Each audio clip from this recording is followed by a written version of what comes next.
Christopher Gillingham on first. Ahoy from Leamington, as usual. Lots of people. Wow. Listening in and looking forward to talk on the dockside. Chris and Jane in Leamington. Say hi to Jane. Thank you, Chris. Christopher Gillingham, Ted Ryman down in Cape Town as usual. John Lammerts van Buren in Nederlanden, in the Netherlands.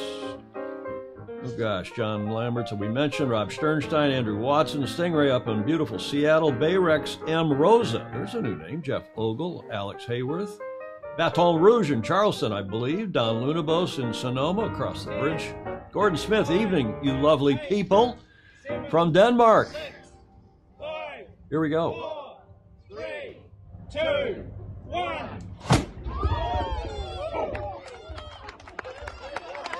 Mike's coming up, Julia. Yay. Yay. Yeah, my mic was already up when I said that.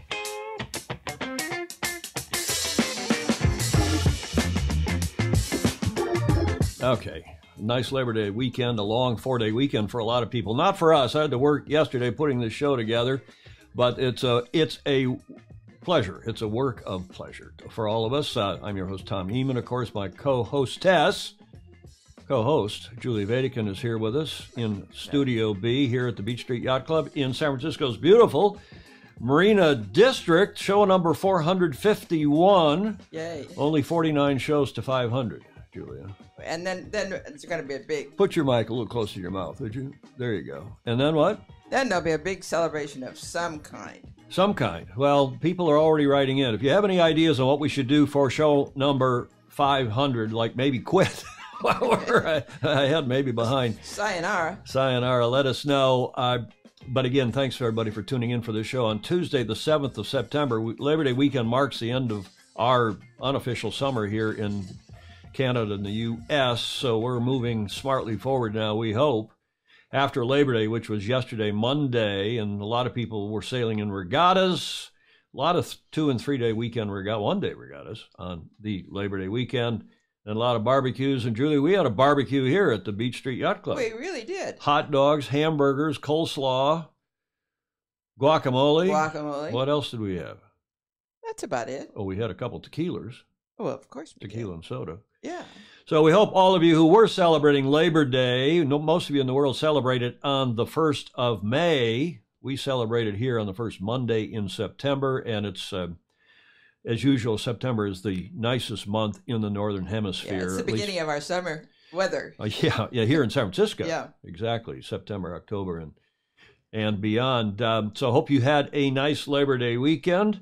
Julia, your witness. Yes. Do not fail to like, follow, and share. Oh, that's right. And, of course, if you're so inclined, comments, too, are welcome. We have lots of comments during the show, but even those of you watching it in replay are welcome to comment as well. Just please, we just remind you from time to time, no name calling, no croutonicism, no harsh, coarse language, no cursing, please. And no personal attacks. We don't need that. If you have constructive comments, yay or nay, give us a thumbs up, give us a thumbs down. Right now, you can give us a thumb up or thumb down. We appreciate that very much. You can support us on Patreon. Patreon.com/join/Sailing Illustrated. Give us a few bucks a month or maybe more. Some people give us 100 a month. Some people give us 1,000 a month, believe it or not, yes. Which really does help. Right, Julia? Really helps. Keeps my landlady happy. Sort of. And I'm sort of recovered now. I have a bit of makeup on, yeah. But almost back to 100% after the little face plant. It was an accident. I was playing hockey, and nobody believes that yet. In fact, there have been several other suggestions of what it was, but none of that. Starting line. Let's get on with the show. The starting line, our opening segment. Congratulations, no surprise, to the Royal Canadian Yacht Club, who won the Canada's Cup. They were hosting at RCYC in Toronto the last few days. It ended on Saturday. It was first to win 11, and the Royal Canadian Yacht Club did, in fact, with Terry McLaughlin and his superb crew winning in 6 straight over the Youngstown, that's Youngstown in New York, not Youngstown, Ohio, Youngstown Yacht Club just across Lake Ontario from RCYC, and it was a by all accounts, and I don't think this is just their PR, but everything I've heard from people who were there, people who were organizing the event, and watching it from afar, said it was a much closer event than 6-0. The racing was good, especially races 3, and I think it was 5. And bravo Zulu to them all. It was in the Melgus 37s. The New York Yacht Club initiated a new class that New York's got a bunch. In fact, New York's having in a couple days their invitational or international cup, whatever they call it. It used to be not the invitational cup. But that's happening in the Melgus 37s in Newport. We'll keep an eye on that for you and report on that on Friday. Bravo Zulu in the meantime to the Royal Canadian Yacht Club. Now let's go abroad. Julia, I'm sure you recognize that town. You've been there many times. Yes. I've been there once, only once, not during the 2016 Olympics. But as you all know, that's Rio de Janeiro. And do you recognize that town? Only because you told me before. That is the most populous, depending upon how you measure it, it's the most populous city in the Western Hemisphere. That's the other Brazilian big town, Sao Paulo, where they have a Formula One event. I've been there a couple times for the Interlagos Grand Prix, the Brazilian Grand Prix at the Interlagos track. It's a nice track. It's outside of town, but that town it's a bit dodgy. And in fact, I'm not sure I've ever told you this. We were going back into town after a race, and I was in the back seat of a Mercedes driven by Mika Hakkinen, the Formula One world champion from Finland. And we got, you're going in, fancy car, in a lot of traffic, and they've got these cowboys that try to, it's carjacking. Right. And they come up behind you and they hit you. Mm-hmm. And then you kind of look around, what was that? And Mika Hakkinen doesn't drive slowly, even in a lot of traffic. He's a Formula One pilot, 2-time world champion. And then they hit you again, and then we kind of look around and see. And we've been warned about this, that, if somebody does that to you, don't pull over. Right. Because then they'll rob you and take your car and take your watch and take your phone and whatever else you got. So on the third time, Mika said, watch this. And he darted out and through traffic, and we lost him in no time into town. And the Mercedes was the engine supplier for the team. So it was Sao Paulo is a bit of a dodgy town. It is. But we love Brazil. We've been there for other events, sailing events. I've never been to this town. Do you know that town? Brasilia. Brasilia. That's the capital in the federal district, Brasilia, where one of our Fosi is located. I don't know if he's on here today, but we want to recognize Brasilia as the federal capital. The city is located at the top of Brazilian. It's inland, Brazilian highlands in the country's center-west region. It was a planned capital from the ground up, started in, the 50s, planning it, and being built in the 60s. So it just celebrated its 60th year last year. It's in its 61st year, the capital of Brazil, which is apparently quite a spectacular city culturally and otherwise. But do you know this gentleman? No. It is Carlos. Oh, that's Carlos. That's Carlos Avis. And I see that he is on. Greetings from Brazil. Oh, yeah. Hello, and there Carlos. is his bride. Yes. And he's had a birthday yesterday. And Carlos, I apologize. I don't know if it was your 70th. I thought I read somewhere it was your 70th, but it may have been your 65th or something. But it was apparently a significant birthday, a lot of family affair, a big family affair. And look at this. And you see on the balloon where it says parabéns? Yeah. That's in Portuguese. In Portuguese, that is the kind of familiar way to wish anybody congratulations, whether it's happy anniversary, happy birthday, happy this or that. I know that from my one good Portuguese Brazilian friend. Yes. So we want to say parabéns. This expression is always used to congratulate people, whether it's their birthday, wedding, graduation, they got promoted at their job, or achieved any goal, really. It's pronounced parabéns, although it differs ever so slightly depending on the dialect in Portuguese or in Brazil. But you really say, formally, you may say not the Spanish feliz cumpleaños, but in Brazil and in Portugal, they say feliz aniversario for your birthday, aniversario. And atrasado, you know what that means? Well, let's see. In addition? Almost. Belated. Oh, belated. Belated. Feliz aniversario atrasado to Carlos Avis, our Fosi down in Brasilia, who's on here today. Carlos? Yes, indeed. How nice. Congratulations, felicidades, and so on. Okay, that's the starting line. We wanted to go to a Bravo Zulu.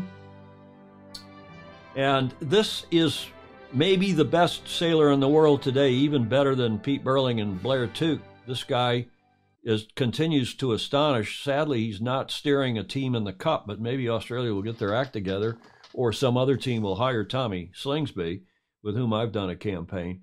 Tom has just repeated his 2019 Moth Worlds win. It's a big one. And it was 100 and some odd, 30 boats, I think. And I've been being kept apprised, thankfully, to a couple of our FOSI, but in particularly Mark Husted up in Göteborg in Sweden. He's the Aussie married to a Thai. Listen, he's very cosmopolitan.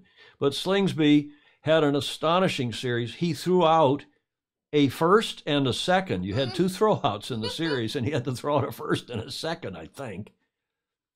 And just an amazing performance by an amazing sailor in a very tough class, and he was just light years ahead of everybody, apparently, in every race, save the one that he took a second in.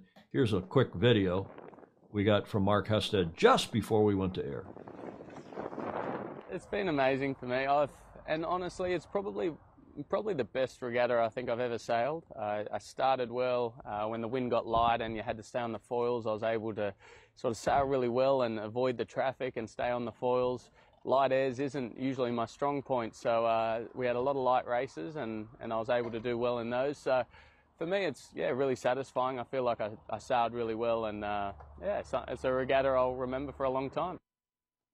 Indeed, he will. And John Emmett pointing out there during that video that the top 11 places were taken by pro sailors, and we have those results for you now. It's an impressive list of the world's top sailors. Tom Slingsby sailing, as we told you on Friday. Johnny Drama from the Gosford Sailing Club down in Oz.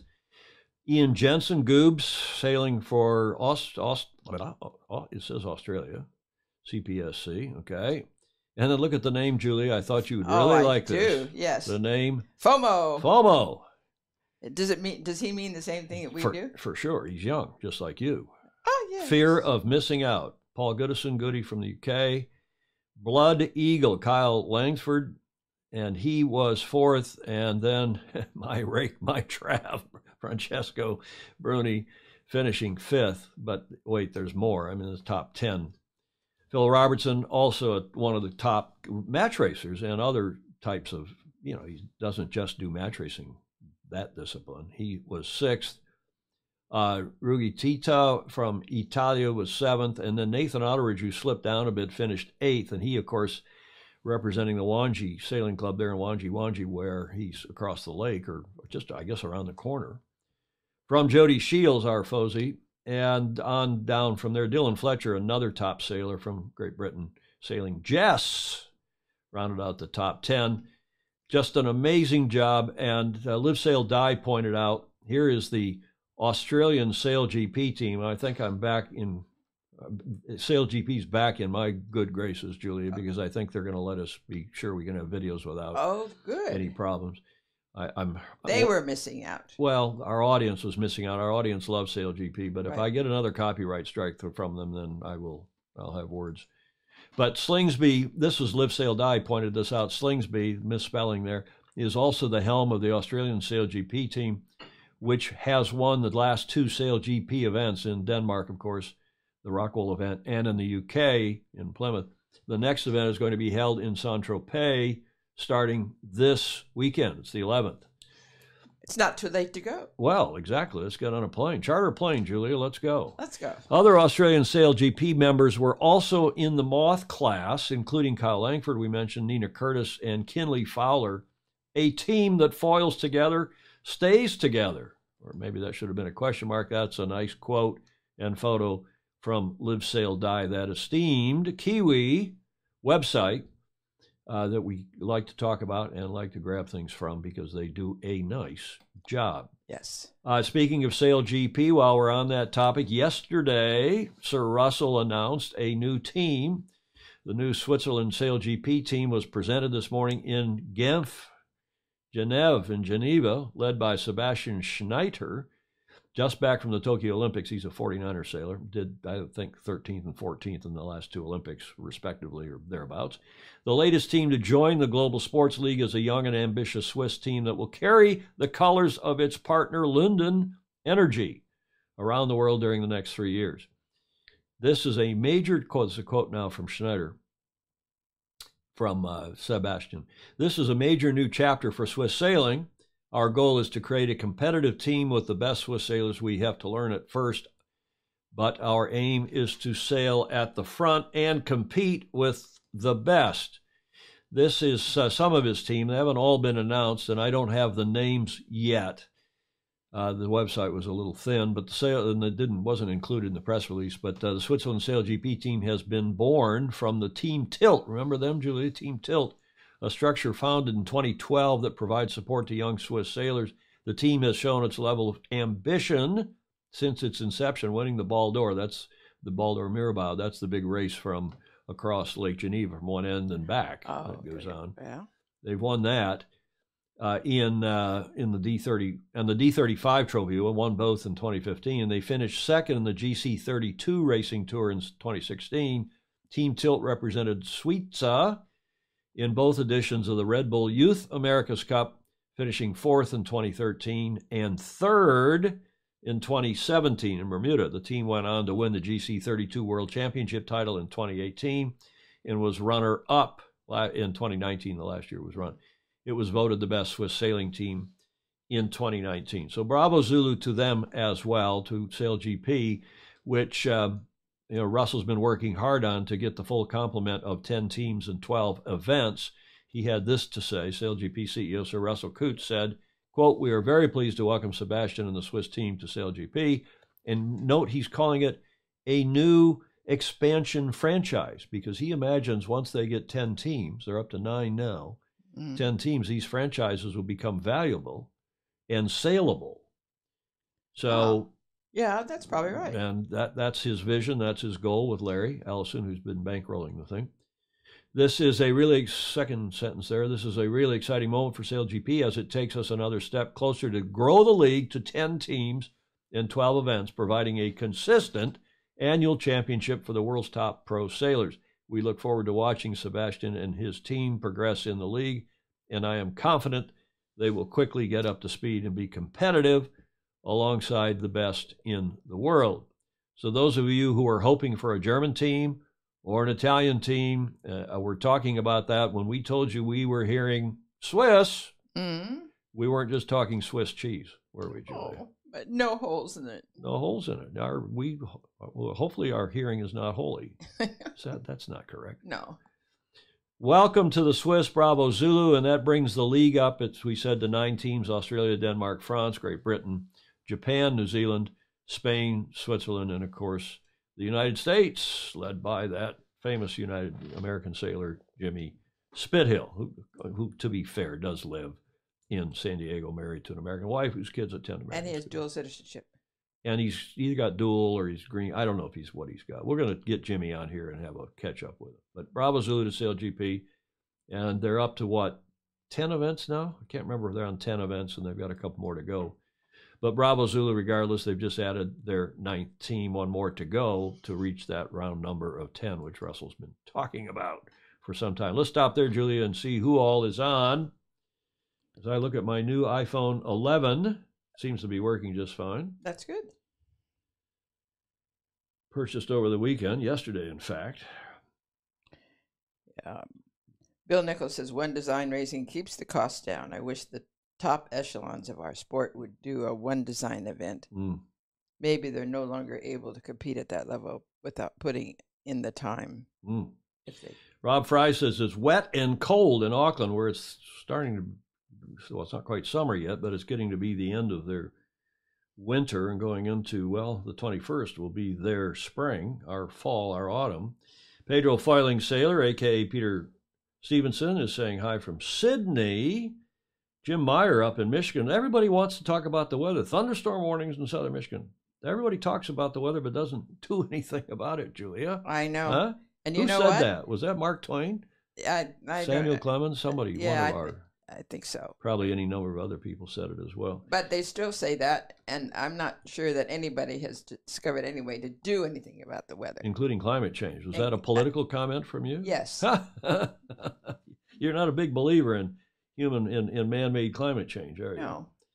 Tony Veal, it's hot in London today. Duncan Withrow is up in Ottawa. I love Ottawa. I've skated on your river before, Duncan.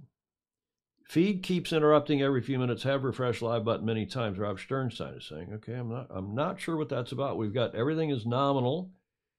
I'm going to have to dig in with Facebook and see what's going on. Are others of you having the same problem, or maybe it's just some of you have Crutonic Facebook connections or internet connections? Yeah. I'll tell you what I will do. I will dumb down the bit rate a bit more. I'll dumb it. I mean, I'll reduce it down to 2,500 kilobits. It'll affect the quality of the stream a little bit, and that might help some of you who are on less good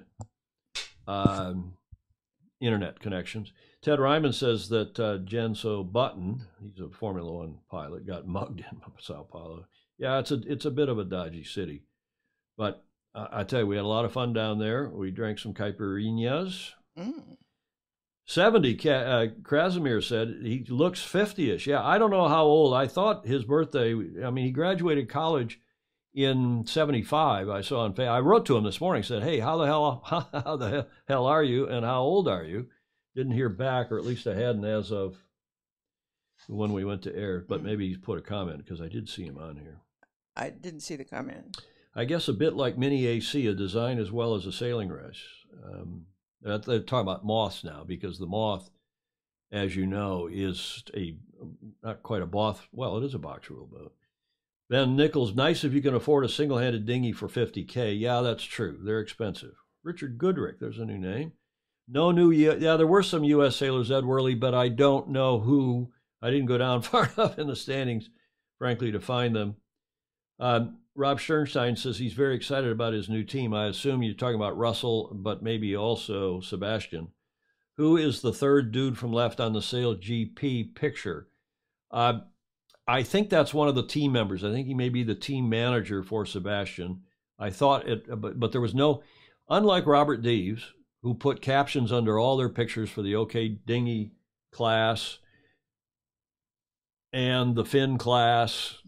Please, when you're doing press releases, everybody, put captions under the pictures. Include the name of the person or the people in the pictures, so croutons like myself can know who it is. And everybody who reads it can know who it is. To say nothing, of everyone else. John Emmett, hint second from the left. Don't be surprised if Glenn Ashby joins the team. Joins the Swiss team. Interesting, Jody Shields. Okay, maybe there's a hot tips. Jody, is that a one hears? Julia, I think we just got a one hears from Jody Shields. Well, he does hear a lot of stuff. Jody, let's tell us if that is. Ben Nichols, you, I think, read that. Good comment. Boy, lots of people, lots of comments. John Emmett, they're going to need a longer starting line. They're talking about Sail GP now. Jody Shields, great Shirley Robertson interview with Glenn, but no mention of Sail GP. Yeah, that's Yarvahe. Yeah, there was a two-part interview that Shirley did with Glenn. Nice stuff. Running late, busy Tuesday after the long weekend. Hi, Bill Wingrove, down in Tampa. John Emmett, Sail GP. Well, it is one design. I mean, it's strictly one design. Very one design. Interesting that the Swiss team is signed for two. No, I think they're signed, Stingray, for 3 seasons, is what I read today, I think. Jan Davis, my beloved mother's in Ann Arbor, one of the nicest college towns in this country. How is it not, John? Are they, they're identical. The Sail GP, well, they're identical to the extent that the boats are provided to the teams, and they are identical normally. And we know that the Kiwis had a problem with their boat in the first event or two because the boat that was provided to them was not 100%. Jacqueline Clark. Hello, Jacqueline. Sail GP Swiss have 3 team members announced. Arthur Seavey is the grinder. Nils Theonic is tactician. And as you have said, Sebastian is the driver. Okay, good. Thank you for that, Jacqueline. Alex Rudkin, warm and sunny in Newport. I mean, I guess he means Newport, Rhode Island. What's the cost to enter? Again, I'm not sure. When you don't put the event in and we're jumping back and forth, Rob Stern says, seems to be fine now. That was at the top of the show. Don't worry. Okay, thank you. Yeah, F1 cars are not one design either. You know, the design competition, the America's Cup and F1 is interesting. It provides a lot of the interest. Yeah, and changes. And changes and development for the sport. Right. And of course, one design. The America's Cup will never be one design. Can't be, shouldn't be, won't be. The deed of gift. Just people. I mean, the architects of the deed of gift, and the late great Bob Fisher and Hamish Ross and everyone else that would just, you know, that's not what it's about. However, one design racing like Sail GP, strictly one design, is great. Mm-hmm. The Moth, which has evolved. When I sailed Moths, it was a tunneled hull, single-handed boat that looked like a fin with a tunnel hull. And of course, before that, they were more or less fin-looking. And now they've evolved to they're foiling boats with racks and so on. Mm-hmm. John M. Krasmere, that was not mine and the best sailors in the world, because there's some back and forth comments. Glenn Van Heel. Brian Dannemond, yeah, no, it is HRH Crown Prince Frederick of Denmark. Is that who that was next to? Okay, now I got to go back and look at that picture. Is that Frederick? In that picture?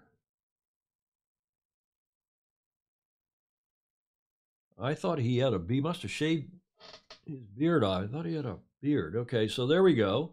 See how smart our foes are. Is that Crown Prince, Brian Dannemond? And anyone else who knows?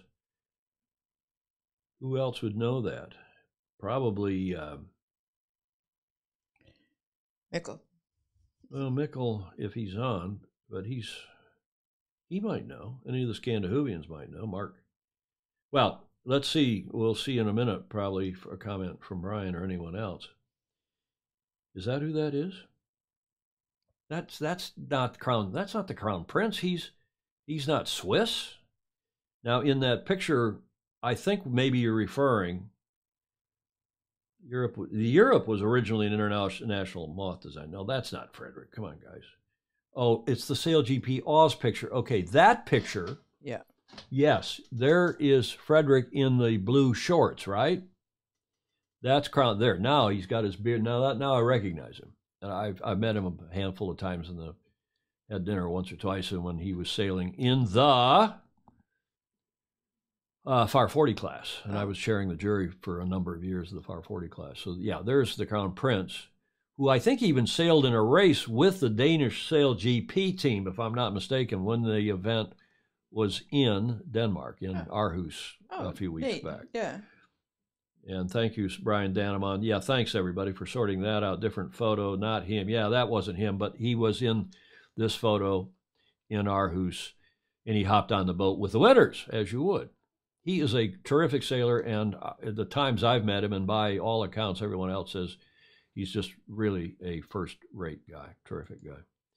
So, Slingsby, we told you about this, and we told you about From Live, Sail, Die, and Bravo Zulu to Sail GP. And this, now there's the team.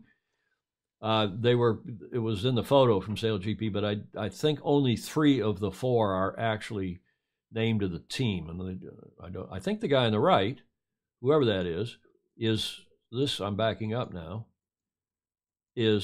Now I'm going forward. We don't want to go to that. In any event, I don't know who they all are. We'll sort that out in due course. But let's, unless there's any other comments, he has smaller ears. Our Crown Prince Frederick's nickname is Pinju.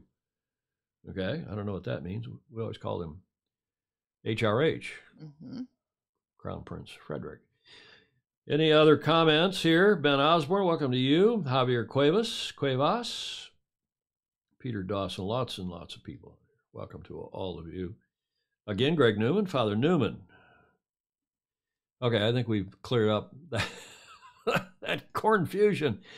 Speaking of, this guy is not confusing. He's now from one club to another. Remember, he was at Queen Mary's Sailing Club for his report on Friday. Now he's back at his home Castle Cove Sailing Club in Weymouth. Our own Fozy, John Emmett. Hi, Tom, Julia, and all the Fozy. I was going to play Guess Where I Am Now, but I guess that's probably a bit too easy. Fresh off the water. Well, I say fresh. I think if you come off the water fresh, you probably haven't tried hard enough. But I thought this would be a different take. and really nice to be out and sailing myself. You can probably tell from background noise it's quite windy, so I hope the audio is okay. I'm hoping to return to proper dynamic microphones, water microphones, and with dead cats or whatever they're called on in the near future. But yeah, I hope you can hear me okay. It just got me thinking that it's just so important that the decision makers are actively involved in the sport themselves.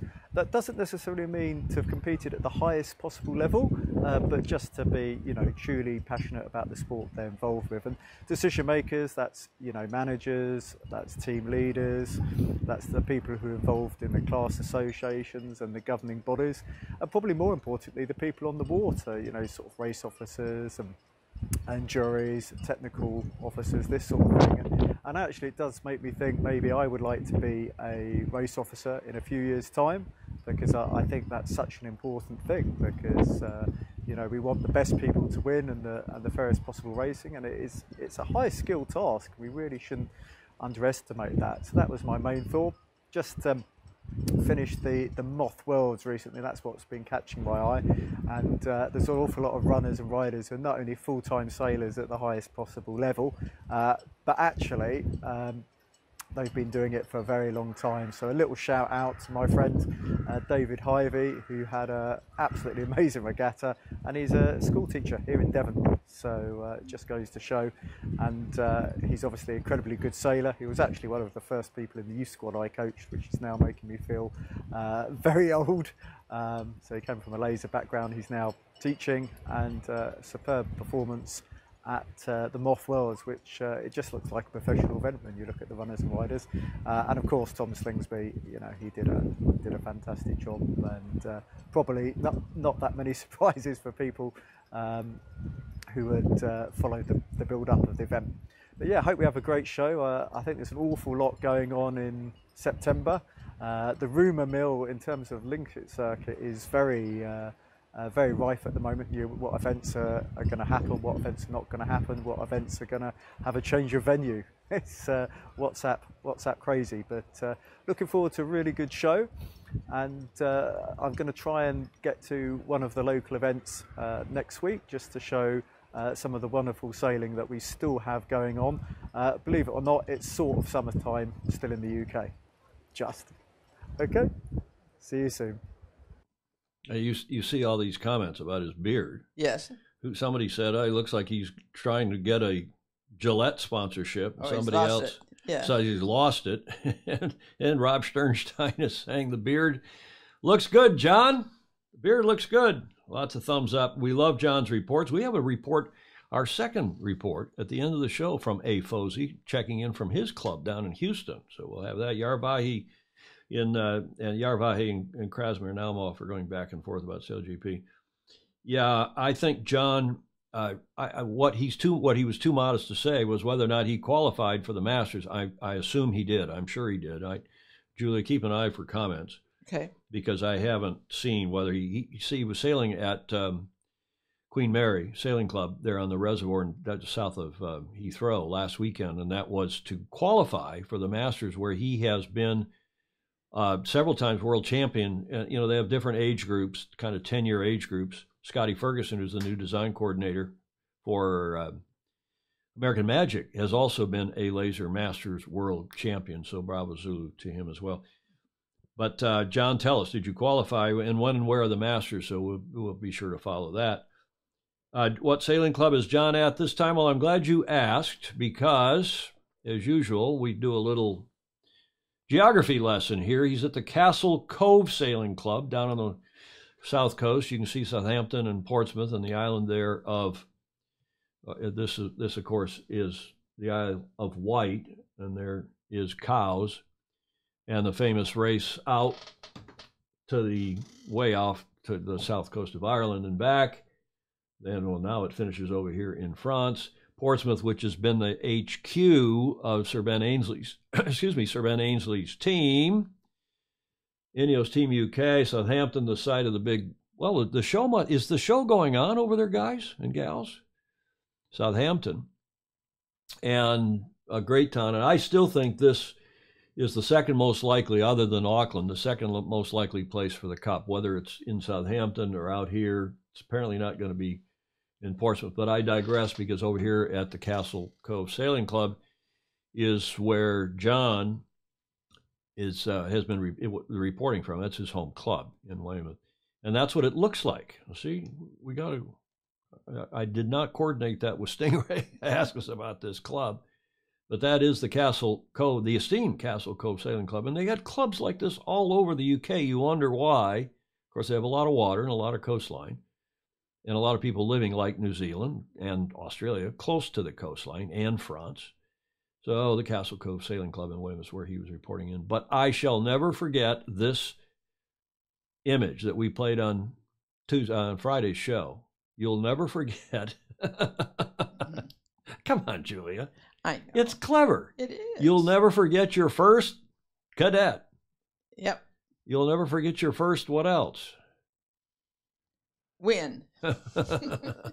I think this is the most brilliant promo for a class I've seen in a long time, if not ever. And I just put it back in. We may have to make that, build that into the show, see if anybody can top that claim by any other class, and see if we can get classes competing for a better claim and name. Isn't that a plea for people to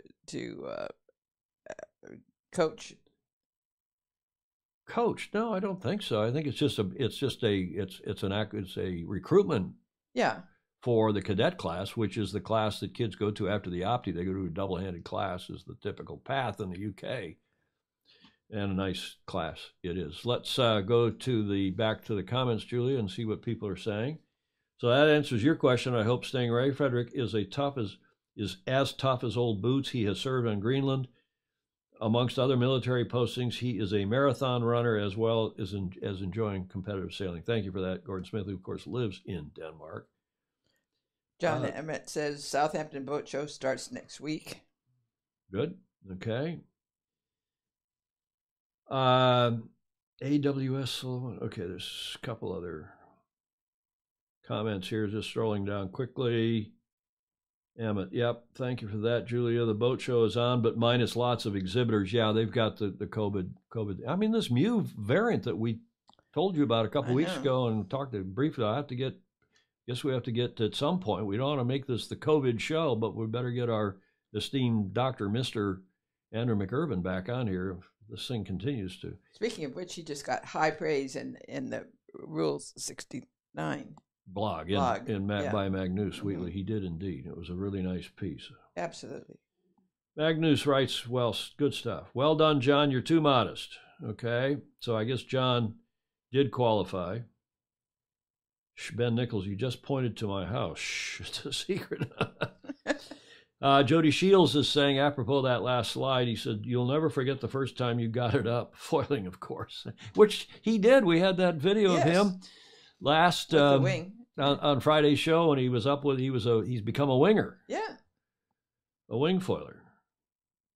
That was Jody. Yes, show going ahead, the boat show. That is Jacqueline Clark saying, thank you, Rob Sternstein. Newport Boat Show is next weekend, but don't know how big. That's in Newport, Rhode Island, the big end of the season in the water show in Newport, Rhode Island, which is always a big industry gathering, a lot of fun. I mean, Newport, Rhode Island is just another one of these terrific sailing towns, as you all will know. Let's get to the Cup, the America's Cup. The venue beat goes on. Grant Dalton, as we told you, I just repeated this slide because you know what? It's the same thing. He pushed back, and he's continuing to push back. Will it be by all accounts now, I'm hearing all over the place, and you are, I'm sure, reading the same, whether it's going to be in Cork. They seem not to have really the water to do it.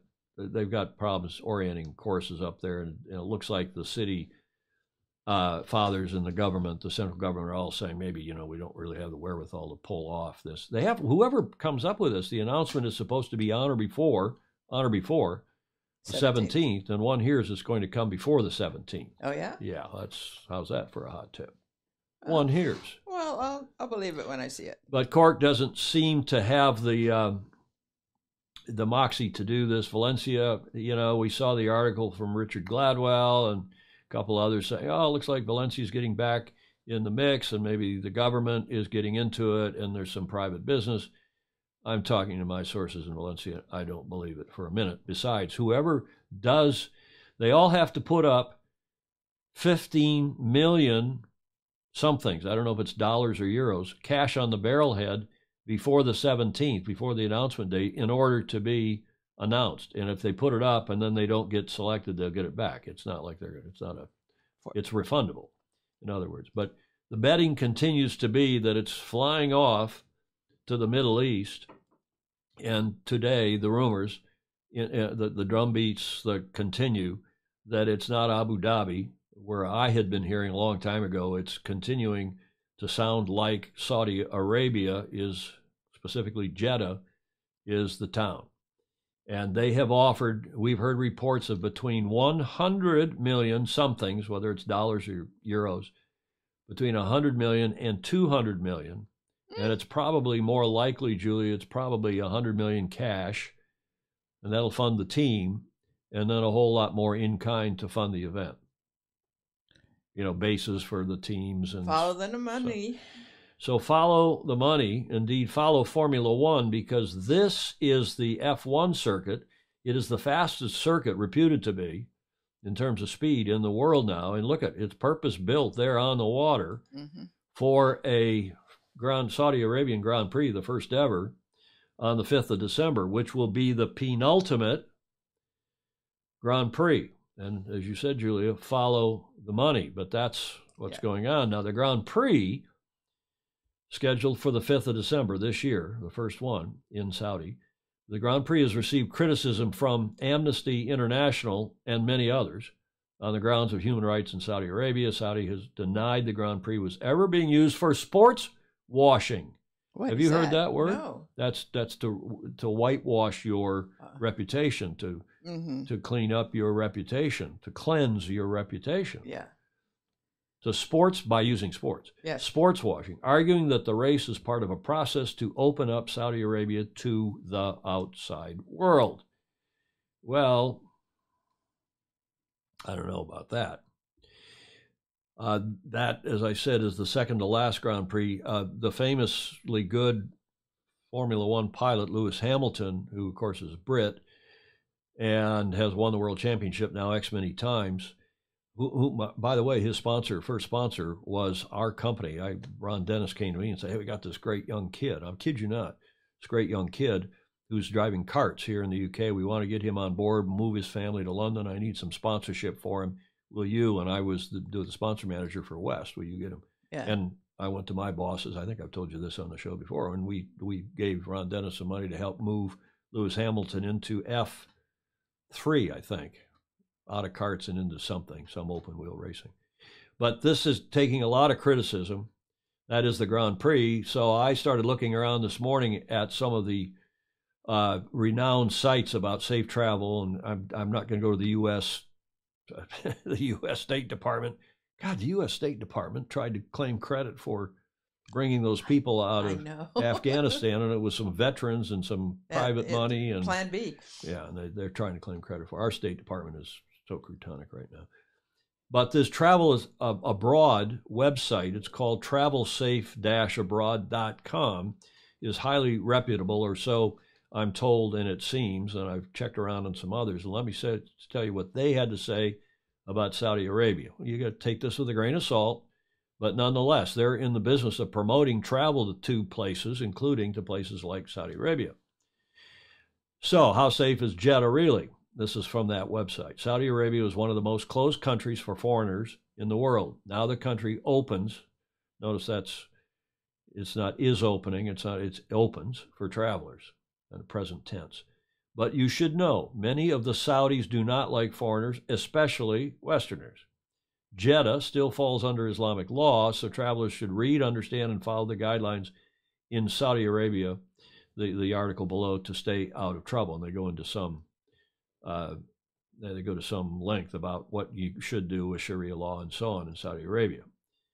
Specifically, women travelers' risk they rate as medium. Women traveling to Jeddah should be very cautioned, wear an abaya at all times or very modest clothes that is cover all the body. Not recommended being alone in most places. Terrorism risk, high. Due to its position as one of the country's main cities in proximity to Mecca, terrorist attacks may occur in Jeddah. Usually they are not aimed at tourists, but you can easily find yourself in the midst, look at the way they put that, in the midst of such a skirmish. Mm-hmm. And of course, those skirmishes don't get reported because Jeddah doesn't. Now, notwithstanding, I don't know if they'll let somebody like Larry Ellison, who's got a Jewish passport, is Jewish and has been to Israel and so on, whether you got an Israeli stamp in your passport or not. So there's that issue as well. Overall risk, they rate Saudi Arabia, this website. Jeddah is mainly safe, but you should respect local rules and discover information about the political situations before the visit. Disrespecting to local moral codes will be followed, as you all know, I'm sure, by severe punishments. You don't want to be gay and be caught in Saudi Arabia, having same-sex relations, I don't think, for example. No. I can't believe that they're really, I think this is still a stalking horse. I hope it's a stalking horse. I hope this thing goes back to the Solent, although that seems to be off. I hope it goes back to Auckland or even Valencia. Valencia can pull it off. Valencia would be okay. Notwithstanding the weather, this is off the same website. These are the monthly average temperature, not the daytime highs, mind you, the monthly average temperatures. January, February, March, it's in the 70s Fahrenheit. Use your cough switch there, Julia, please. In January, February, March, it's in 24, 20, the 20s, mid-20s Celsius. Then it warms up rather dramatically, as it does in Valencia, for that matter, into the 80s and 90s. That is the average temperature, daytime temperature. It's hot. That's the average temperature through the day, not just the average daytime temperature. It doesn't cool down that much in the evening. And then it starts to cool off in September, October, November. But as you probably also have heard us say, and you all know, the deed of gift prohibits the cup racing, if in the Northern Hemisphere, from taking place in the months of November through April, which is when the weather, if you're going to do it there, you'd presumably do it in January, February, March, so it would require an amendment to the deed of gift. I do not think that is a clause that can be mutually consented out of which can be mutually consented. My grammar, Julia, was not correct. I'm proud of you. Good.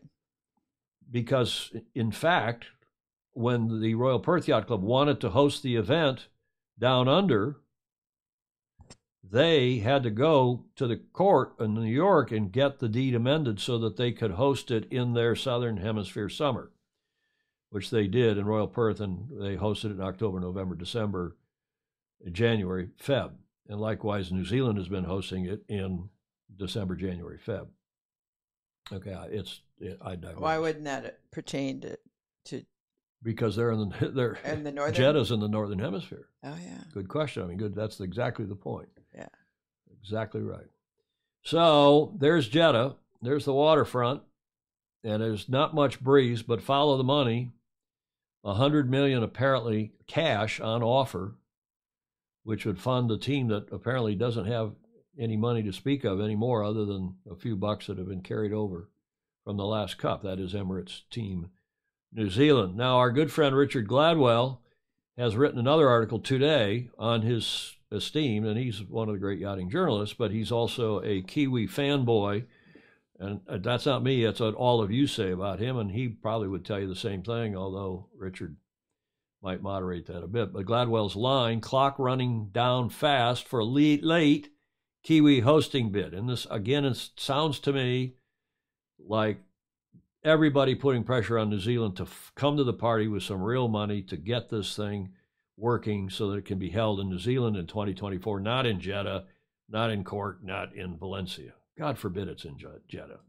So this is what Richard had to say. An 11th hour rogue bid to have this article today came out. An 11th hour rogue bid to have the 37th America's Cup hosted in New Zealand appears to be running out of time, and fast. Like, come on, everybody, get with it. You're running out of time. The latest rendition of the Kiwi bid, promoted by former Fay Richwhite staffer Mark Dunphy, notwithstanding the guy's apparently Very wealthy guy now, as the head of his own petroleum company. Published in Business Desk on Monday, claimed the necessary $80 million of funding was available, quote, only if Dalton is kept away from the purse strings. Dunphy's reported perquisite is at odds with the management practice of successful America's Cup teams. Having a hands-on dynamic CEO with a financial sign-off, strong sailing, and America's Cup NUA is vital to a cup. He's the main man. It is not viable for the sailing and design teams to have to make business case type presentations pleading for money to a risk-averse management committee appointed by the money men with little or no America's Cup experience. And with that, no one can disagree, including me. I think Richard's absolutely, completely right. But that's not what this guy's saying. He's saying Grant should run the team, not run the event. And he started to back off and clarify and yada, yada. That's this guy Dunphy. Yeah. Gladwell, Richard goes on to say there is a substantial risk for Team New Zealand in accepting at the end of next week, meaning by on or before the 17th of September, a less than comprehensive and binding proposal from within New Zealand. Even the acceptance of a late bid from the incumbent venue, meaning Auckland, would likely be viewed askance by the other venues who have spent months on their proposals. No doubt. That's true. And it's accepting a late bid from a New Zealand syndicate, the RNZYS/ETNZ/Origin, meaning Origin Sports Group, who are doing this bidding process for ETNZ/Royal New Zealand Yacht Squadron. That, in accepting that a late bid from a New Zealand syndicate, meaning from Auckland, this evaluation team would be rejecting the other three hosting proposals received from the international venues, which have been signed off at a senior level by their respective governments. Well, I'm not quite sure that's true, but let's assume it is. Well, it's certainly not true in the case of Valencia. Without comprehensive and legally binding undertakings from a late New Zealand syndicate, the America's Cup defenders risk being left financially legless in trying to both run a regatta as well as trying to defend the America's Cup against super teams in the Challenger Group, as happened in the Kiwis' disastrous 2003 America's Cup defense. The announcement, Richard wraps up here, the announcement of the preferred venue is expected to be made on Friday, September 17th. Due to Auckland currently being in a level 4 COVID Delta lockdown, it is likely that some form of virtual announcement will be made. I think that's it.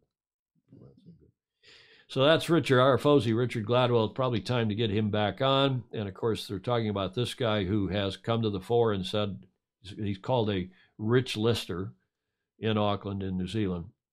He's affluent. He's chairman, CEO of this Greymouth Petroleum is the name of the company from memory. There it is. Yeah, Mark Dunphy, CEO of Greymouth Petroleum. And he's apparently got on his side, we told you on Friday, a good handful. Michael Fay and there are a bunch of others, including Jim Farmer, the lawyer, and who's not poor in himself, who's a former board member of Team New Zealand, and a number of others. I cannot imagine that there isn't a way for the Kiwis to come together with sponsorship, as Daltz has done so well in the past, cobble together sponsorship to keep the team running, keep it strong, keep it competitively as well as financially viable, and run an event in New Zealand, which, by the way, is on that website I was showing you about travel abroad, lists New Zealand and Singapore and Switzerland as three of the safest and best countries to visit in the world. No surprise. So I'm hoping it's going back to Auckland, not to Jeddah, but that's just my personal view. Maybe I'm wrong. Tell me if you all disagree, if we're washed up. Julia. Stingray says America's Cup does not need to be associated with Jeddah. It's already under tremendous criticism for it. Say that again? America's Cup does not need to be associated with Jeddah. F1. Oh, true. And this is a bit off topic, but Tom, could you please outline to us why it costs so much money to host the America's Cup? Well, it really doesn't. I mean, in the Newport days, okay, things have grown beyond that, but it does not really have to cost that much. You have to put on a race committee. You have to have petroleum. You have to have boats, or whatever you're putting in the boats. Maybe they'll be electric pretty soon. You got to put on a race committee. But remember, it's only the match. You don't have to put on the defense or the challenger trials. You can let the defender put on the challenger trial. trials, the Challenger Selection Series, the CSS. All you really have to do is put on one silly week to 10 days to maybe 2 weeks silly sailboat race. First to win, tell me what, 7. Mm-hmm. First to win something. Right. So you have to have race committee and race committee boats. Do you have to have a village? Do you have to have parties? Do you have to have balls? No, you don't. You have to have a television show? Yes. That's easily done by saying, so-and-so, you come in, TV New Zealand, for example, or whomever be the host broadcaster. You take care of the television costs. You put on a great TV, and then you also then sell it to other rights holders around the world, either free to air or otherwise. Yeah. So, no, the answer is it's not an expensive regatta to hold unless you're trying to do a couple of things, until you're trying to make it into FIFA or the Super Bowl or tell me what, or you're trying to put a lot of money in somebody's pocket. Yeah. Because the more money you raise, the more money you can say, well, look, I raised this money. I got this deal. I'm the major domo. And people were critical of Dennis Conner when he said, well, I got to take 20 or 25% of these sponsorships that I raised, because if I had to go to a company to do it, that's what it would cost me, but I'm doing it myself, so I should be compensated. Mm-hmm. And at first, when Dennis, and we're going to talk about that in a minute, about the first sponsored America's Cup syndicate in this day in history. And when Dennis first started doing that, people said, oh my God, Dennis is taking money from the sponsorship. Well, he was raising the money. And if Daltz has been raising the money for the sponsorship, he deserves to take a cut as well. And he's obviously paying himself, and he's well paid and so on. But to take a cut of the rights fee from a venue that's going to be $100+ million, excuse me. And I don't think that's going to, I for a whole lot of reasons, I don't think, Julia, it's going to stand the taste test. I hope it doesn't, because, as I said, there are all sorts of problems with going to Jeddah. Notwithstanding, this Friday, this Saturday is 9/11. Yep. The 20th anniversary thereof. Yeah. Right? Right. And can you imagine a few days after that announcing that the America's Cup is going to go to Saudi Arabia, from whence those 9/11 attacks were planned and originated? Yeah. I can't imagine it, and I hope it doesn't happen. What do we say? It seems because of COVID, you run a defense within your country, too much uncertainty. Yep, CP Frederick in blue shorts. Okay, a lot of comments. The bill for fuel for chase boats is currently in the 5 figures per day. Okay, John Emmett, sure, it's a lot of money, and you got to have the boats. But there's lots of ways of skinning the cat and getting the expense down to something. It's the difference between redesigning a city to host the Olympics at some astronomical cost, which almost everybody's done except LA, and redesigning a marina or a whole venue. Making use of existing facilities. And just make exactly, and that's what London did too, and that's why the 2012 games were so successful. Yeah. They used basically existing facilities, and they had to build a few, and where they didn't, they also built temporary facilities, not out of bricks and mortar, but as they did in LA, they built them out of paper mache and temporary facilities that could be taken down, and they pinched, as Paul Henderson likes to say, every penny through a strainer. Yeah. And that's what you have to do. But that's when you've got Saudi Arabia building. You saw that Formula One track they built. Yes. Oh, it's gorgeous. It's gorgeous, and apparently it's fast. And they will also use it every year. Well, exactly, and they get eyeballs. Formula One gets, a huge number of eyeballs for each race, let alone for a given race. Right. I mean, for the whole season, let alone for a given race. It's a different thing. Okay, so enough about Jeddah. I don't know how the rest of you feel. Tell me if I'm wrong. Paris is going to be paper mache. Yeah, well, that's okay. Paris is going to be low cost, and they've got to stop spending billions and billions of dollars and then having these white elephants, these legacy venues that, look at what's happened in Athens. Look at what's happened in Rio. Look at, they're talking about dancing. May I suggest Candela speedboats? Tell me if I'm wrong. Does anybody disagree? Do you think we ought to? Somebody put in a strong argument for why we should be going, that it's opening the world up, that, we're post 9/11 now, and we should be helping to westernize the Middle East and helping to understand better the Middle East by us going there. Tell me if I'm wrong. Somebody asked if they let women sail. Well, that's the best question. Are they going to let women sail? And if they are, they're going to have to sail in burqas, or are they going to have to in abayas, or what? Why do you? I mean, It's a problem. Are you going to let Jews into the country? Of course not. And remember, one of the reasons that Ras Al Khaimah, when we were fighting with Alinghi about where to hold, Alinghi wanted to host the event in a terrible place called Ras Al Khaimah, R-A-K, which is up, it's in the UAE, and it's up the coast a little bit from Dubai. And Mr. Bertarelli had a connection there through one of the Swiss universities, and a good friend who was the kind of the prime minister unofficial of the government, and he was going to run everything in RAK and clear the way for Alinghi, but make it very difficult for the rest of it, the rest of us, meaning our team, Oracle Team USA. And we challenged that in court, and then finally, without much ado at all, a judge called Justice Kornreich in the New York Supreme Court said, excuse me, and then was asking Alinghi's lawyers, does this country allow Jewish people into the country? Well, that's something we think we can work out. What about women? Well, they can come in, but can they race or can they? Well, that's a bit of a problem. And she pounded her gavel. I'm not kidding. I was there. Hamish Ross was there, if he's watching, and pounded her gavel on the table and said, well, we're not going there. Run the event in Valencia and don't come back to my court. I don't want to hear about it. Of course, she was Jewish as well. Robert Sternstein said, if Australia was smart, they'd offer New Zealand the money. They need to keep it down under, and it makes sense to get tourists back to that part of the world. Yeah, let's go up to Melbourne or go to Sydney or go to the Gold Coast. Yeah. Absolutely. Go to Hamilton Island. What a great place that would be for the America's Cup. And it's ready. And maybe Australia then would have an America's Cup team. Yes. Jody Steele, Rob Sternstein, more chance of me dancing on Broadway. Okay, you just read Sternstein's comment. So Jody is responding to Sternstein saying it come to Australia. Gosh darn. Any other comments? I saw one comment here. I thought, rogue bid, come on, RG. Okay, I don't know. And Frio was one of the best environments ever. Yes, Frio was one of the best environments ever. Yeah, Sternstein, I think this would be the biggest mistake the Cup would make. I truly think it would end any chance of non-sailors even following the Cup, let alone watch.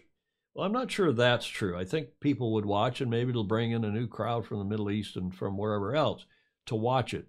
But that's not our core sailing community, I don't think. Well, if they have the money, they could become it. Yeah, will there be a Saudi team? Sure. That's a good question. What else? Any other comments here? Stingray, 2 of the 19 September 11 terrorists were from RAK, the rest Saudi Arabia. Yes, indeed. I just can't imagine us going there. Us meaning the Cup. Okay, enough on all that. Let's go to Corrector Crutonic, speaking of Jody. This was sent to me just before we went to air. And the question is, Corrector Crutonic, this was sent by a Kiwi Fozy, is it true that New Zealand, ETNZ, has unveiled their AC-37 women's merch or are preparing to? Mean. Correct or Crutonic? Julie, what do you think? You can get started on this one. Okay. It's both, depending on your point of view. I mean, it's the sad reality if that's, in fact, what we're going to do. Oh, man. So that was sent by a Kiwi. Jeff Ogle saying it's correct. It is going to be the AC-37 women's merch. If I'd had more time, I would have photoshopped. Maybe somebody, one of you more clever than I, can Photoshop onto this picture some America's Cup or ETNZ. ETNZ branding. Graham Sweeney says it's a great cover-up. Our Fozy are pretty clever. Yeah, I can't imagine us going. But follow the money. We'll see. Could end up being there, and it could be burkas and worse. Depends on how much money the teams gets from the Saudis.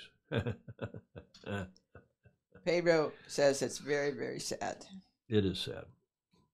It is sad. It's sad to even contemplate. I mean, we have such great sailing, Julie, we have such great sailing venues around the world. Yes. And, okay, they're not willing to pay $100 million because they don't have problems like Saudi Arabia does, and they are trying to sports wash themselves. I'd not heard that expression until today. Right. But, yeah, you know, sports wash. I think that's what's going on. That's what's going on with F1. We'll see if that F1 race even happens there. Let's just see. Oh. It's scheduled to happen, but, you know, F1 has moved stuff around on a shorter notice than, you know, what's it, 3 months, September, October, November. Yeah, 3 months. So we'll see. I bet they'll do it just because you can't stand not to use that facility at least once. Well, we'll see. Let's see what happens. Who said it? Who had a U.S. team defending in Bermuda? Anything is possible. Yeah, that's true. They've been covering keels for years. Why not the crew? They could be hiding men in those burkas. Ted Ryan. Okay. No, obviously that's a send-up from one of our Fozy in New Zealand. Okay, we're going to start a new tradition today. I'll let Julia explain it. I'm going to roll the tape and play the music, Julia. This is the Kansas City Symphony Orchestra and Chorus. And Julia, are we going to do it or not? Well, you could try Explain it. Explain what this is all about. Well, because I think asking us to sit in a chair for a long time. We're about an hour and 5 minutes into the show. Yeah. And we decided we needed a 7th inning stretch. Here in the U.S., they have a tradition that in the 7th inning of the baseball game, everybody stands up and stretches to this song, and they sing "Take Me Out to the Ball Game." So I thought we would stand up and have a 7th inning stretch. Yes. Julia always, at the end of these 2 hour, sometimes longer shows, says, "Oh, man, I'm feeling crotonic. I needed to get up and stretch." So now we've had it. We hope all of you have gotten up and stretched. You're allowed to get up. Graham Sweeney says, "Pass me a hot dog and a beer." I'm chick. Would that I had one. Yeah. So that's, again, that nice rendition from the Kansas City Symphony and Chorus from 2014. Now, do you know the significance? One, they did this, obviously, at their symphony, Hellweg Hall? Can't remember the name of it. And it was Game 3. And they did it because the Kansas City Royals, their baseball team, were struggling a bit. You know who they were playing? San Francisco. Yes. And who won the 2014 World Series? 2014. I guess San Francisco did, didn't you? Yes, 4-3. It was a great event. Great series. Thanks to the Kansas City Symphony, of course, for our 7th inning. I feel better standing up. Yep. Do you? Yes, I do. You managed to stand up just fine, too. You complain about, your knees. And right. Well done. Okay, 7th inning stretch. That gets us now to this day in history. 2 entries today, 2 segments. Do you know what happened on this day in history? First of all, in 1988. Oh. September is a big America's Cup month. Don't forget. Yes. Well, it must be. In 88 was day 1, match 1 of AC, whatever it was, 27, was it? And that is the finish of the first race.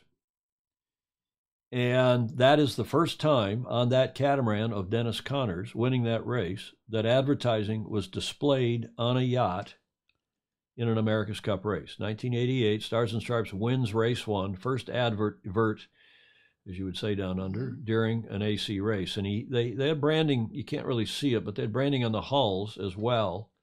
The inner hulls, not the outer hulls. It was semi-discreet.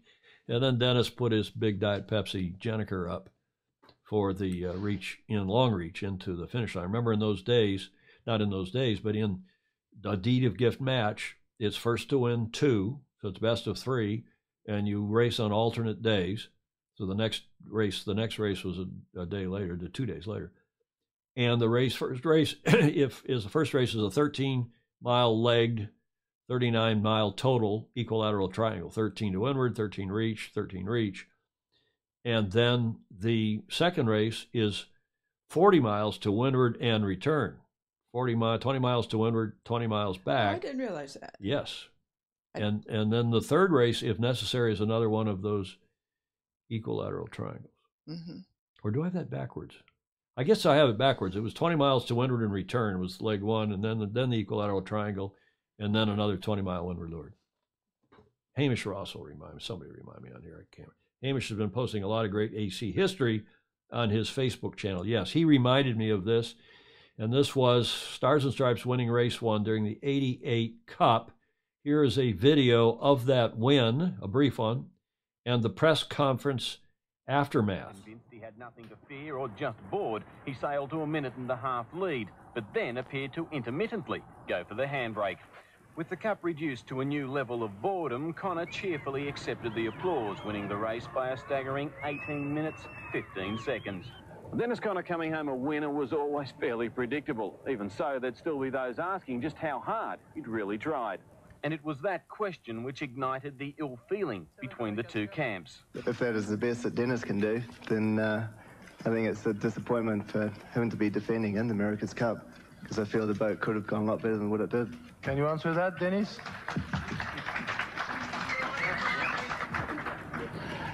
No, I guess when he's won 4 America's Cup, he can then tell me how to do it.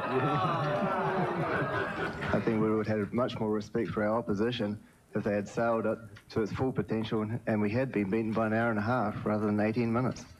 I'm sailing a cat. Somebody else is sailing a dog.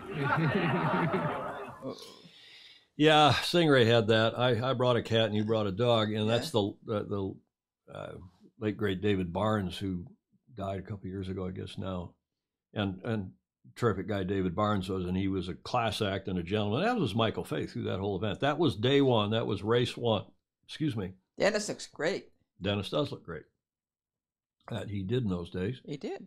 And race 2, they had a hard time throttling the boat back at the top mark heading onto the reach. Yeah, it was windward leeward, and then the equilateral triangle, and then windward leeward for, if necessary, for the third race. They had a hard time. Bill Wingrove was saying, throttling the boat back at the top mark heading onto a reach, the thing just took off.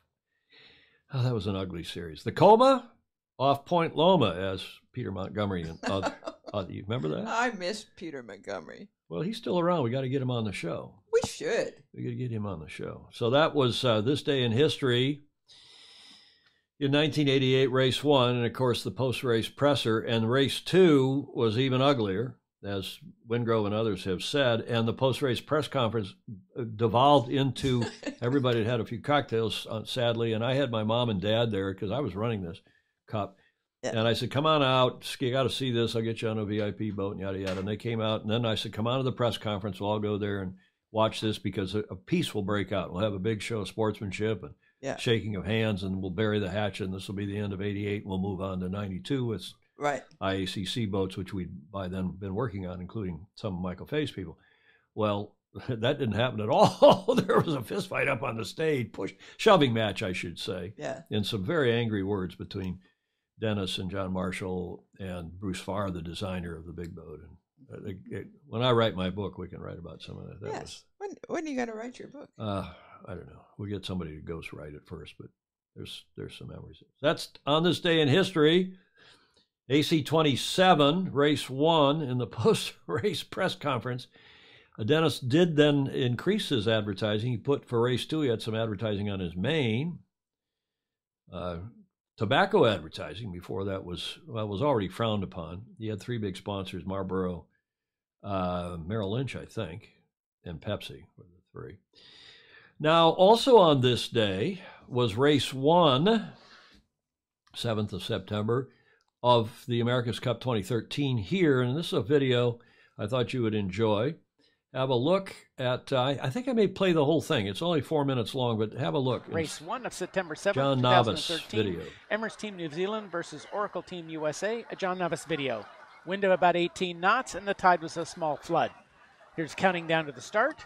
2, 1, start. Both boats are away cleanly. They were going reasonably fast when they crossed the starting line, so it was a good, even, clean start. Let's see who's got the advantage at the reach mark.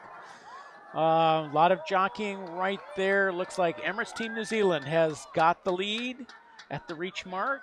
There she goes, starting her turn now. Oracle right behind her. Very close. Differential of only 4 seconds, very close. There goes Emirates Team New Zealand into an early jibe, heading up to the northeast.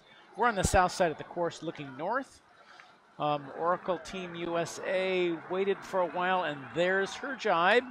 And she also now will be heading up toward the northeast. So it's race on for Alcatraz Island. That'll be the first place for the next jibe. There's Emirates Team New Zealand executing her jibe, now heading toward the southeast. Let's see who's in front at the cross. It's Emirates Team New Zealand. Still very close, though. Could be either boat at this point. Now going downwind, still battling, still within seconds of each other, heading for the leeward mark. So they rounded the leeward mark with still the differential of only 4 seconds. So the race is very close. There's Emirates Team New Zealand tacking away to the southwest. Still pretty far to the east. Now they're up much closer to us, and Emirates Team New Zealand is still behind Oracle Team USA. She's heading toward her splitting. Emirates Team New Zealand is going over toward Alcatraz. Oracle Team USA toward San Francisco. Let's see if that's going to work out for her. No, it did not. Oracle is forced to take the stern of Emirates Team New Zealand when they come back, and Emirates Team New Zealand has immediately tacked to cover. So she's got a small advantage here. Let's see if she can capitalize.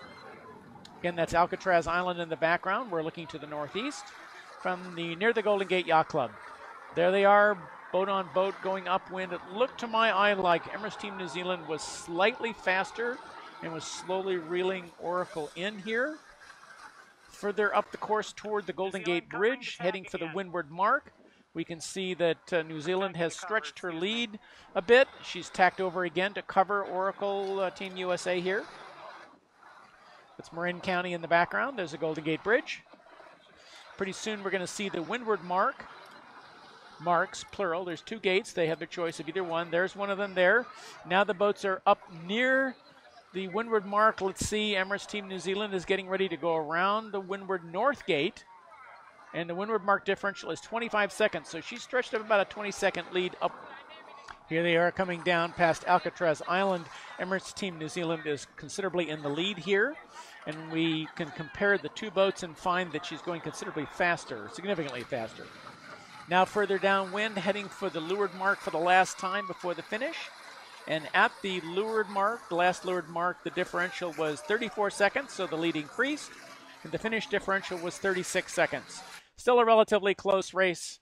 That's all for now. John Navas video, thank you for watching. So that's on this day in history, as we go to black at the end of John's video. He's an amateur videographer and commentator, and I thought he did a really nice job. That was races 1 and 2. Actually, there was another race after that on this day in 2013. And, of course, you know who won the second race, right? Remember, Julie, who won? That was the first race was obviously won by Emirates Team New Zealand. Yeah, right. And the second race was also, it was the same movie. I've got another video, but there's no point playing it because it's what did they won the first? They won both races on the first day. That is ETNZ. Right. And, you know, right then the handwriting was on the wall. And, of course, they ultimately got up to, 8-3. And then Jimmy and Sir Ben Ainsley and the rest of the gang fought their way back and won 9-8. But the handwriting was well and truly on the wall, and it was only because they figured out how to sail the boat a little faster, and just a little faster was what was the difference. But Peter Montgomery announced it with more subtlety. Yes, Stingray, he did. And again, I can't run all those videos that might have copyright or might be problematical, so I run John Navis's with his kind permission. Thank you. On this day in history, in 2013. And now we go to our final segment here, the Whiskey Tango Foxtrot segment. I have just one item that I think, Julia, came from you. Did you send this in? I think so. And we dedicate this to Julia and to my mother and all the rest of you who are cunning linguists, who are grammarians.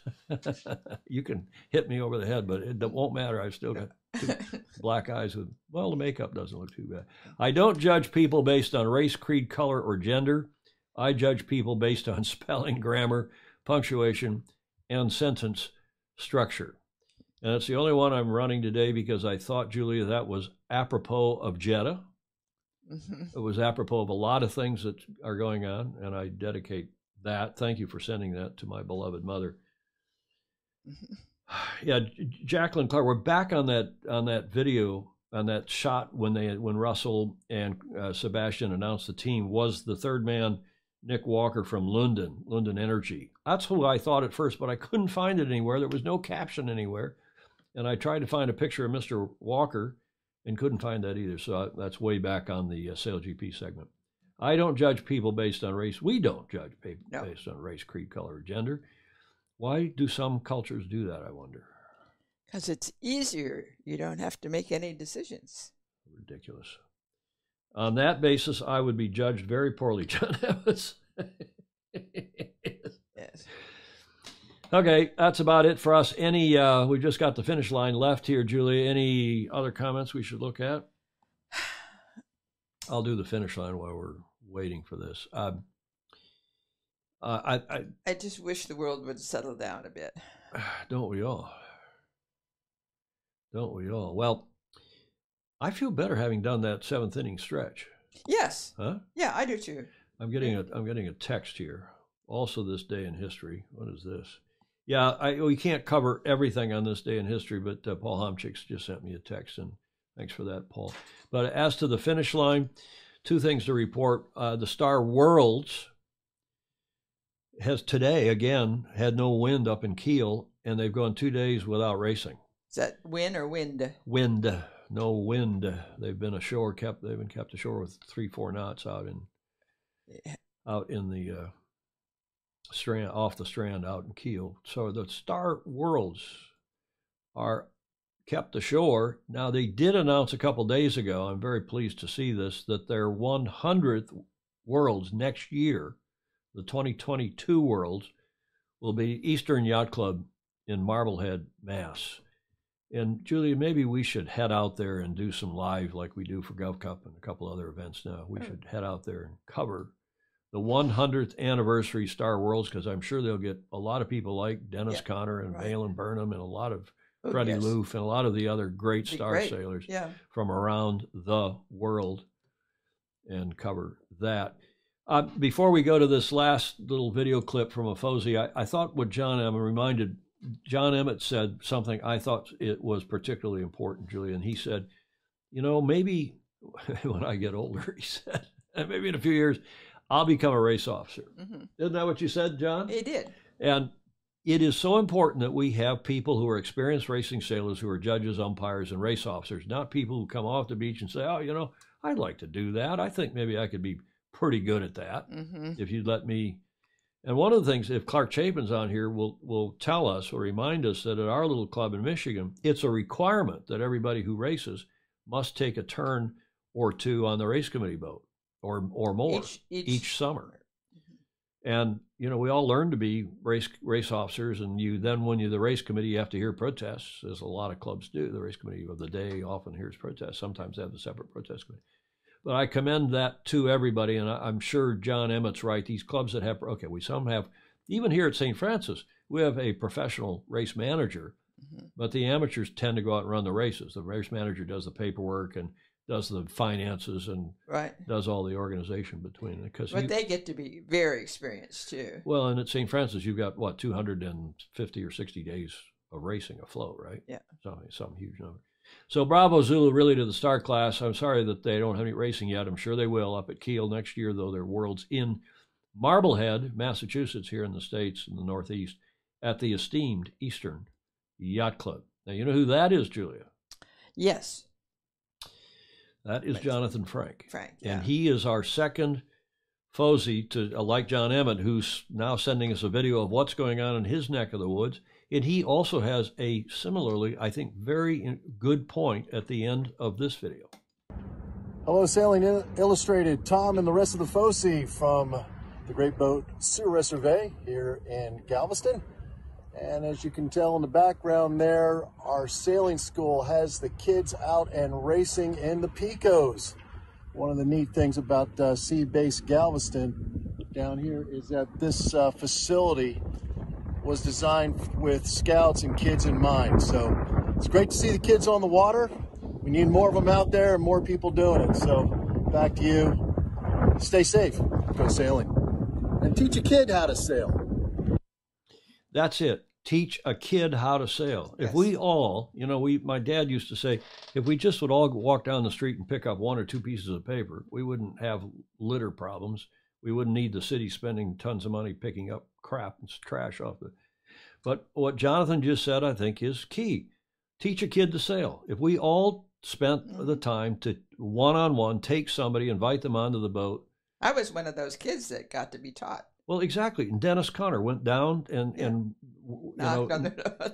our late great friend Dewey Hines, Commodore Dewey Hines, who just passed away here at St. Francis, he had to go down and he tried to get on. Hey, I want to try that. I want to go on one of these boats. Can I? Yeah, you do. But first you have to polish the brass and varnish the brightwood. Yeah, and varnish the brightwood and clean the what? Spit it out. We had a 7th inning stretch. I know. Yeah, but you did. You had to do some work, right? And I think Jonathan Frank's got a very good point. Let's all make it a commitment to go teach a kid to sail. In the meantime, you know, sail fast, sail safe, and have fun. Thanks, Jonathan. Thank you very much for that. Julia, anything else before we wrap this one up? That's how Ed Worley's saying that's how I learned how to sail. Yep. Monica Diaz in Spain is just joining. Much better audio than me. Okay, I'm glad to. But John, you'll get your phone, your mic back. Emmett was saying he'd stick to race committee if he became a judge. On that basis, he'd be judged very poorly. No, it's equally important. What John was saying is it's not just race management and race committee teams. We need people also who are current active, ideally. Right. Not just retired, recently retired, but current active racing sailors who go out and do judging and umpiring too. Right. Okay. It's like listening to the kids on Gov Cup. They know all the players and every move and see things that none of us would ever Aren't see. they good commentators? They are. Andy Rose he's done a great job inviting various kids into the cabin with us, into the commentary booth, and also putting different kids onto the roving boat. Yeah. Who are doing the commentary, and you know they're like sideline reporters, and they're more important than we are up there in the boat. And they know what's going on. They know what's going on. Julia, your witness. Please, like, follow, and share. Makes a difference to all of us, and other people get to watch us and learn about it. So. And indeed, and Pedro Foiling Sailor saying, I'm starting with 8 grandchildren, how to sail, whether their parents trust me and let me do it or not, whether or not. We need people to be sailing mentors to kids. Yep, a lot of thumbs up, a lot of hearts, a lot of people agreeing with that. Well, I think it's true. It's a good point. Thank you. Thank you to all of our FOSI who are such good influences on all of us. And as we always say, comments are welcome too, even in replay. Please support us on Patreon, patreon.com/join/sailing illustrated. Jonathan Frank, thanks for that video. And again, any of the rest of you who want to send in videos, like Jonathan does, like John Emmett has now been doing for some time. We'd love to have one from Jody Shields or from Peter Stevenson. Hamish Ross is going to start doing something from Auckland, I think. Oh, well, that would be good. And I think that would be good, don't you think? Yes. As well. And any of the rest of you that care to do that, we would appreciate it. Ted Ryman, if he would send us, and he'd probably be riding his Harley down the street with a double-breasted chickadee on the handlebar and one behind him. He is a character, that guy. He's from South America. South Africa. Yeah, South Africa. Yeah, excuse me. Exactly. Yeah. Okay, that's it for us. Any other comments? Morris Stevens, the NS Schooner Association travels to various clubs and locations to have our race week. That's Nova Scotia. Schooner to have our race week every year. And we always arrange a day to take out the club's junior sailors. We also donate to the junior sailing programs. Great stuff. Ted Ryman says I would slur too much if he sent in a video. Okay, everybody, thanks. Julia, thank you very much. We'll wrap this one up. We hope you have a great rest of your week. See you on Friday. In the meantime, sail fast, sail safe, and have fun. Ciao for now.